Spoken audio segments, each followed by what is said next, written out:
Kaget, momen ketika Denny Sumargo dengan berani melangkahkan kakinya menuju kediaman Farhad Abbas. Banyak di antara warganet yang bertanya-tanya apa yang sebenarnya terjadi di balik momen penuh ketegangan ini. Dan apa pula yang mendorong Denny Sumargo untuk berhadapan langsung dengan sosok yang dikenal tajam dan tidak segan melayangkan kritik pedas kepada lawan-lawannya ini. Ya, selain itu, yang tidak kalah mengejutkan adalah seperti apakah latar belakang dimulainya kedatangan Densu. Apakah ia juga sempat meminta izin dari sang istri perihal rencananya tersebut? Dan bagaimanakah respon Olivia sang istri ketika mendengar suaminya mengutarakan niatnya itu? Usut punya usut, rupanya terkait hal ini, Densu pun sempat mengkonfrontir langsung kepada sang istri. Hingga ia pun mendapatkan dukungan yang seolah menjadi restu bagi Densu untuk tidak lagi bimbang dengan niatannya itu. Pemirsa, bersama Intens Investigasi, kami hadirkan kabar terkini, terpercaya, dan teraktual. Tetapi sebelumnya, jangan lupa untuk like, subscribe, dan juga share channel YouTube ini.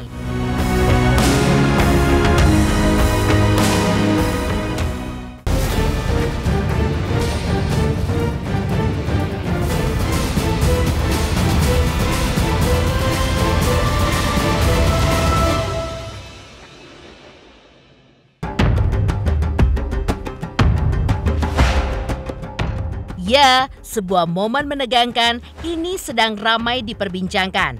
Momen ketika Denny Sumargo mendatangi kediaman Farhad Abbas sempat mengagetkan publik hingga memicu beragam reaksi dan juga tanggapan. Kehebohan ini pun terjadi saat Denny Sumargo dengan keberaniannya berjalan seorang diri ke depan pintu pagar kediaman Farhad Abbas. Sebelum momen tersebut, ternyata Denny Sumargo pun telah memberitahu sang istri Olivia Alan. Denny Sumargo bahkan menuturkan telah melakukan latihan tinju terlebih dahulu untuk mempersiapkan segala sesuatunya jelang momen itu. Dengan mendapatkan dukungan dari keluarga, terutama dari sang istri Olivia, Olive pun memberikan respon yang cukup mencuri perhatian atas apa yang sudah ia ucapkan sudah didapatkannya. Dan bagi Densu, kedatangannya ke rumah Farhad Abbas bukanlah sekedar keberanian kosong. Pasalnya, sebagai seorang publik figur yang selalu menjaga integritasnya, Denny Sumargo merasa perlu untuk menuntaskan apa yang sudah ia mulai. Langkah ini pun dilakukannya bukan karena ingin mencari masalah, melainkan sebagai wujud pertanggungjawaban atas pernyataannya yang sebelumnya yang dianggap menyinggung Farhad Abbas. Ketika pulang kita lihat dia, latihan tinju dulu. Coba approval nggak dari cowok? Iya Ci, kalau dia tanding. Berantem asal buat kebenaran silahkan.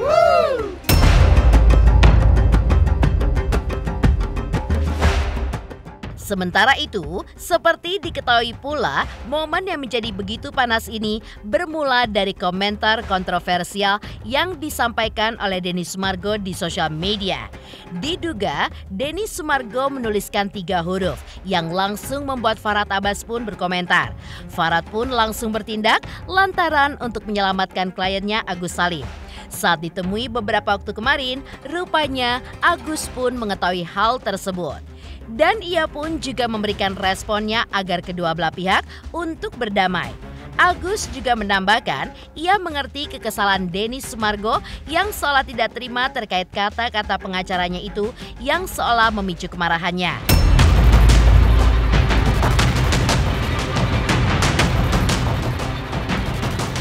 Ya, udah dengar tanggapannya. Ya, semoga bisa berdamailah. Tidak ada pertikaian apa-apa. Agus mohon semoganya baik-baik saja. Bang Denny Sumargo juga orang baik, Pak Farhad orang baik, sama-sama mereka orang-orang baik. Semoga dilindungin Allah Subhanahu wa Ta'ala. Gak mau buat apa pertikaian, gak ada manfaatnya. Ya, Pak Farhad kan biasa kalau ngomong pukul, hajar, kan semuanya udah ada artinya.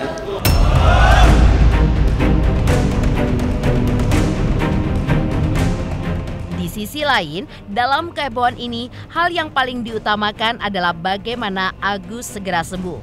Agus pun terus berjuang keras untuk mendapatkan kesembuhannya dan juga harus berlapang dada. Pasca terungkap sebuah fakta baru terkait pengobatan yang dilakukannya di RSCM, di mana ternyata tidak bisa ditanggung oleh BPJS. Hal ini pun mengacu pada Perpres nomor 59 tahun 2024 yang menyebutkan jika sakit yang disebabkan oleh penganiayaan, kecelakaan dan juga aksi terorisme tidak ditanggung oleh Jaminan Kesehatan Negara atau BPJS.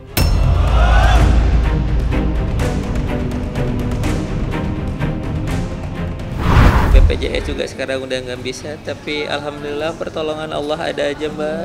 Tadi kita sudah ke kantor Humas dengan BPJS daripada Cito.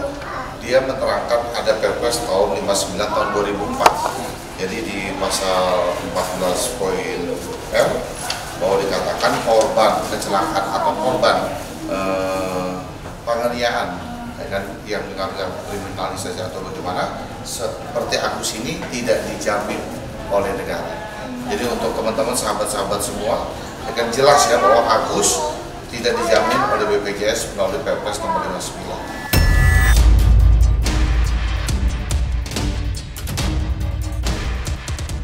Ya, sayang seribu sayang memang. Di tengah kemelut yang harus dihadapi oleh Agus, di mana pengobatannya justru mendapatkan sejumlah rintangan. Maka dari itu, Krishna Murthy dan Farhat Abbas selaku kuasa hukum Agus mengutarakan akan menggunakan cara lain supaya Agus bisa menjalani pengobatan terbaik. Namun, hal yang paling utama adalah menuntut kejelasan dari Novi akan nasib uang donasi untuk Agus sekarang ini. Apakah bisa digunakan Agus untuk pengobatannya atau terus mengendap di rekening yayasan milik Novi? Krishna Murthy juga menambahkan jika tidak ada langkah yang akan dilakukan Novi dalam waktu dekat, rencananya ia pun akan membawa Agus untuk berobat ke luar negeri seperti ke Singapura ataupun ke Malaysia.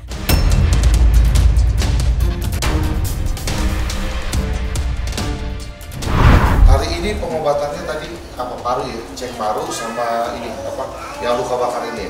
Ini yang sakit. Ini lagi mau daftar, ini sakit banget. Kemarin Agus lagi down, lagi drop banget ya kan. Kena mentalnya. Kalau untuk biayanya berarti bukan dari BPJS ya, Pak? Ini bukan dari BPJS. Justru ya kan kami akan cover semuanya. Ya kan saya akan cover pengobatannya Agus. Makanya justru saya minta kejelasan Novi karena uangnya yang di donasi masuk ke Agus ini kan udah ditransfer balik berapa kemarin? 1,3 ya? Iya. Ya 1,3 M. Saya minta jelas-jelas aja lah. Jangan kayak berbalas pantun sana pantun sini pantun apa.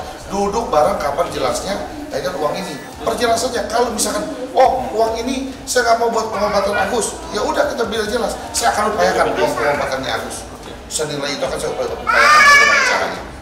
Termasuk membawa ke Malaysia sama Singapura ya, Bang? Iya, ya kan makanya saya minta kejelasan dulu dari Novi. Ya, sebetulnya kasus ini kan simpel, bukan dari kami yang untuk memperpanjang kasus ini.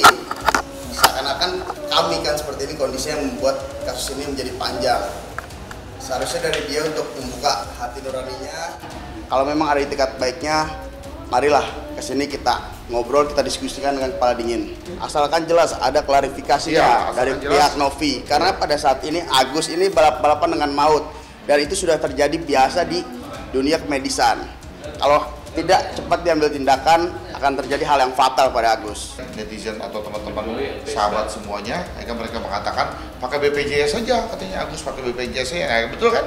Nah sekarang udah terjawab ya bahwa BPJS tidak membiayai. Makanya kenapa uang itu sangat dibutuhkan sekali yang terkait Agus. Harusnya di sini bahwa pihak yayasan itu lebih senang, gembira mendengar kabar adanya kemarin Agus mulai terang matanya percepatan, karena ini menyangkut masalah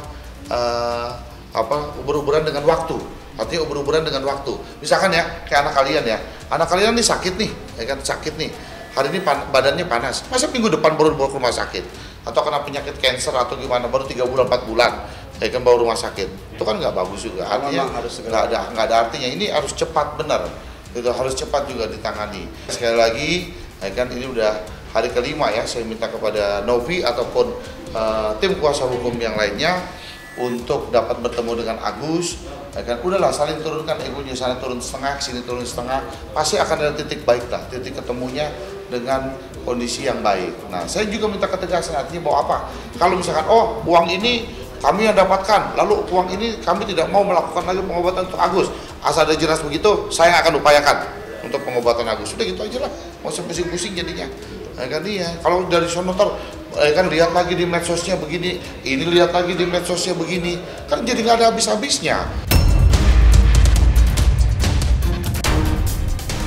Sementara itu, di balik izin dan dukungan yang diberikan istri Denny Sumargo, sebelumnya sempat heboh Jainuddin, kuasa hukum Agus Salim yang mundur dari tim pengacara Agus Salim. Benarkah mundurnya Jainuddin karena merasa kliennya keras kepala?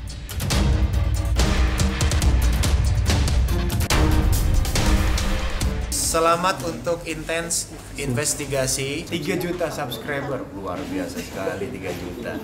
Ya pokoknya semakin sukses lah dan bisa menghadirkan sesuatu yang memang baik untuk diperlihatkan.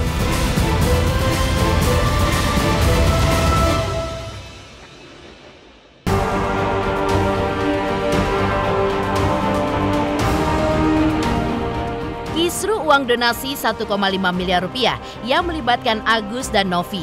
Seperti diketahui, hal ini pun melebar kemana-mana setelah Jainuddin, mantan kuasa hukum Agus Salim, menyampaikan klarifikasi terkait rumor yang menyebutkan alasannya mundur karena sikap keras kepala dan sulit diatur dari sang klien.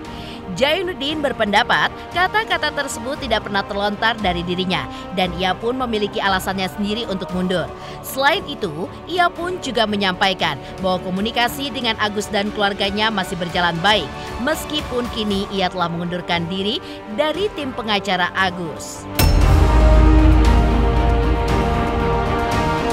Ya, saya belum mendengar langsung sih dari Mas Agus ya, kalau saya mengkhianati dia, karena pada dasarnya kan saya yang dikeluarkan dari grup dan itu sudah berproses ya apapun itu ya kita ambil positifnya aja lah ya, terserah anggapan seperti apa, tapi apa yang dilakukan saya juga memiliki dasar dan semoga juga prasangka itu juga memiliki dasar ya. Namun secara langsung saya belum pernah mendengar nih dari Mas Agus, karena baru pagi ini juga kita berkomunikasi kok dengan Mas Agus ya, bahwa dia juga akan ke kontrol ke rumah sakit ya, kita juga diperiksa. Jadi mungkin perlu diluruskan saja gitu Pak. Iya, pagi ini berkabar kalau dia mau kontrol ke rumah sakit. Sebenarnya apa keras kepala dan susah diatur kan itu judul yang dinarasikan oleh teman-teman media ya. Saya sendiri sepertinya belum pernah berstatement itu. Sementara itu, perihal keputusan Jainuddin untuk mundur dari tim pengacara Agus Salim, reaksi keras datang dari Farhad Abbas yang sempat menyebutkan jika beberapa pernyataan yang disampaikan Jainuddin berpotensi dilaporkan atas dugaan pelanggaran kode etik pengacara, bahkan bisa dilaporkan secara pidana. Menanggapi hal ini, Jainuddin pun merespon dengan tenang. Ia pun mengatakan bahwa apapun yang disampaikan Farhad adalah hak pribadi dan bagian dari kebebasan berpendapat. Ya itu hak beliau gitu ya.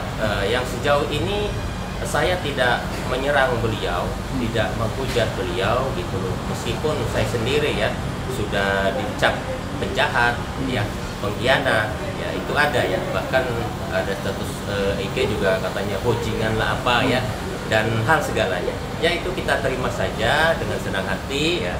Kita salurkan ke yang atas, nanti ya seperti apa ya jadinya ya silahkan aja lah ya, itu hak beliau buat berbicara seperti.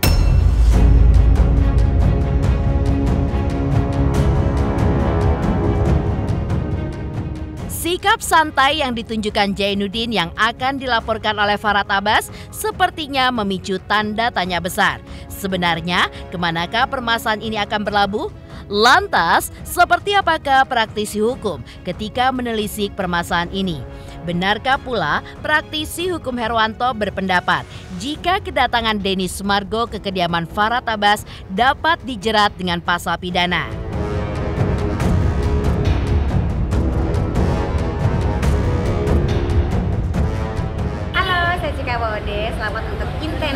investigasi dengan subscribernya 3 juta. Wow, keren banget. Semoga info-infonya bermanfaat buat teman-teman semuanya. Selamat!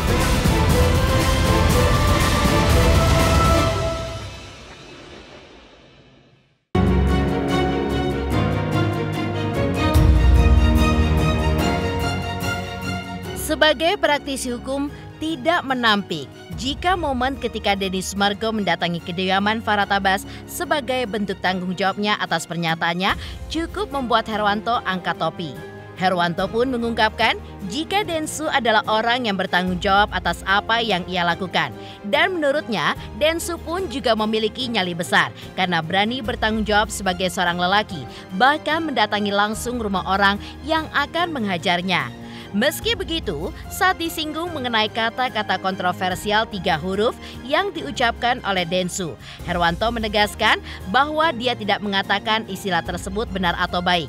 Namun, ia menghargai sikap Densu yang tetap bertanggung jawab atas pernyataannya.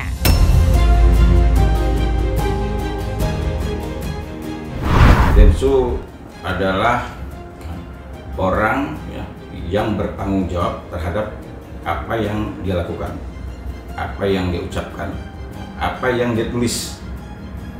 Saya acungkan jempol untuk Bang Denny Sumargo ya, artinya nyalinya, pertanggungjawaban dia sebagai seorang lelaki ya, berani ya, mendatangi langsung rumah orang yang mengatakan akan menghajarnya. Nah, ini gentleman menurut saya ya. Itulah sebenarnya bukan berarti jagoan atau tidak jagoan, tapi inilah ya, bentuk dia bertanggung jawab terhadap apa yang sudah dia ucapkan. Dan menurut saya bagus. Saya tidak mengatakan bahwa 3 huruf yang dikatakan Denny Sumargo itu benar atau baik ya, saya tidak mengatakan itu. Tetapi apa yang dia ucapkannya, dia bertanggung jawab. Nah, ini yang saya katakan bahwa saya memberikan jempol. Nah, tapi kalau seandainya ada juga yang menanyakan kepada saya, memangnya abang setuju apa yang disampaikan oleh Bang Denny Sumargo terkait dengan 3 huruf itu? Ya saya menilai ya dengan sudut pandang yang ada di dalam pikiran saya begini.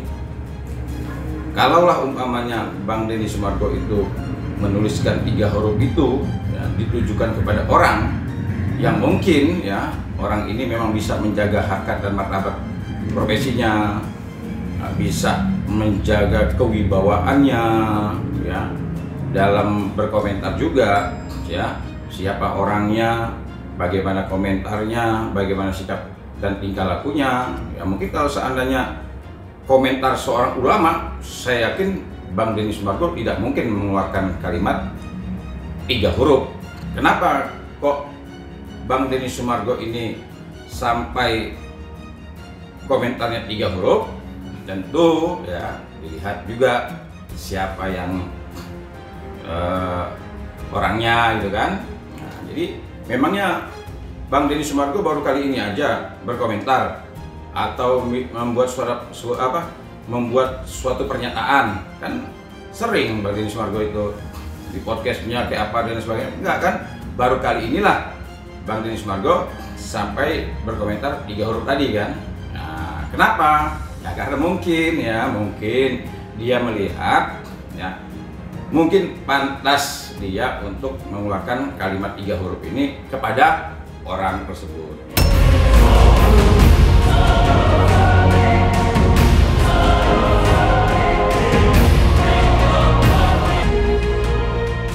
Demikian pemirsa, kabar terkini, terpercaya, dan teraktual yang kami hadirkan hari ini. Saksikan terus Intens Investigasi setiap hari Senin sampai dengan Jumat, tayang 5 kali sehari dan Sabtu tayang 3 kali sehari, yaitu pada pukul 11 siang, 12 siang, 3 sore, dan 6 sore. Tentunya hanya di YouTube channel. Dan pastikan jangan lupa untuk like, subscribe, share, dan komen channel Intens Investigasi.